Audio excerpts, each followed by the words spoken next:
The minority leader in Parliament, Haruna Iddrisu, is demanding a public inquiry into the alleged sale of portions of Achimota Forest. According to the Tamale South MP, the inquiry will establish persons who acquired the land under the guise of declassifying the Achimota Forest. Meanwhile, the Speaker of Parliament, Alban Bagbin, has also charged the MPs to strictly comply with the asset declaration law.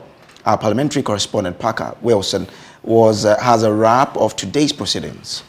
After close to 2 months, members of Parliament have resumed their legislative duties. And of course, today, the MPs from various constituencies were in the chamber.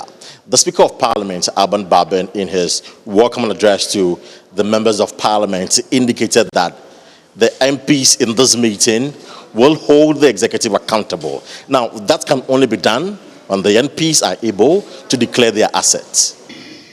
In this second session, we will take further vigorous steps to strengthen the hand of the House to hold government and state institutions accountable to the people for the power, trust, resources, and hope reposed in them.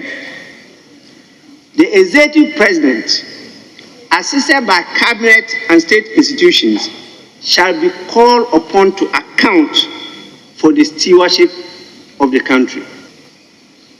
To succeed to implement this agenda,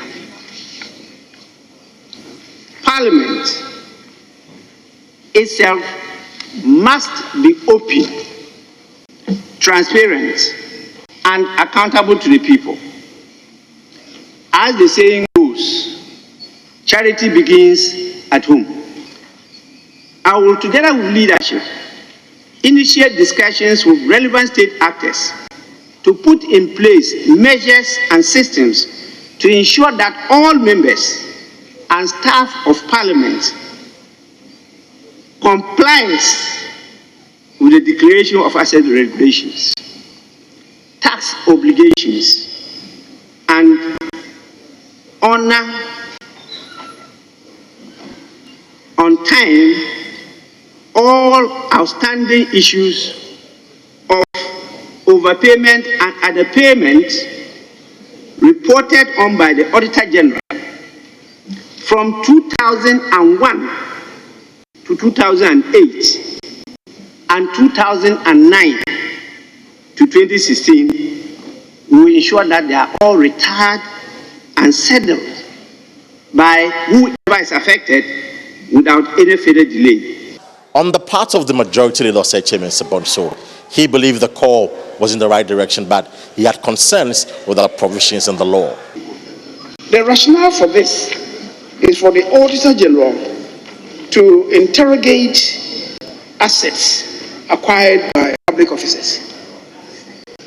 Unfortunately, the construct of the Constitution is such that once they are lodged with the Auditor General, he himself is disabled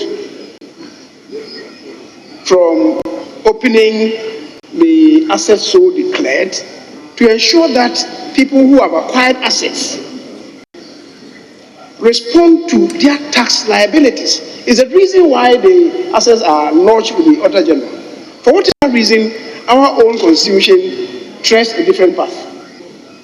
The Speaker, curiously, some notable officers are left out. For instance, the Council of State, they are not there. Serious Fraud Office, they are watchmen in the system. The Special Prosecutor,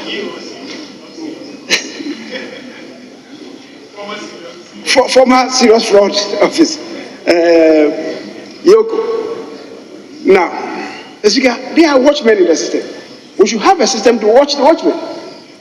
And yet the Constitution does not require them to submit themselves to this. Even now, the MMDCs, they are not there. The minority leader, Haruna Iddrisu, commenting on the subject, actually went a step further by demanding a public inquiry into the sale of some portions of Achimota Forest. There's also the news of declassification of Achimota forests and lands, and public officers and politicians grabbing lands in the name of the Republic. Mr. Speaker, without any hesitation, this must be treated as an urgent matter. The President should open a public inquiry into the declassification of Achimota lands and let the public know who got what, for what, and how much. We need to appreciate that even the reliance on an executive instrument 144, the Forest Act of 1927, that's an outdated law.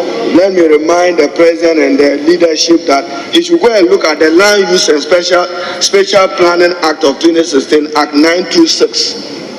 Rezoning and reclassification, the mandate was not given to the President, Mr. Speaker, so we would need to welcome ourselves back dealing with this issue.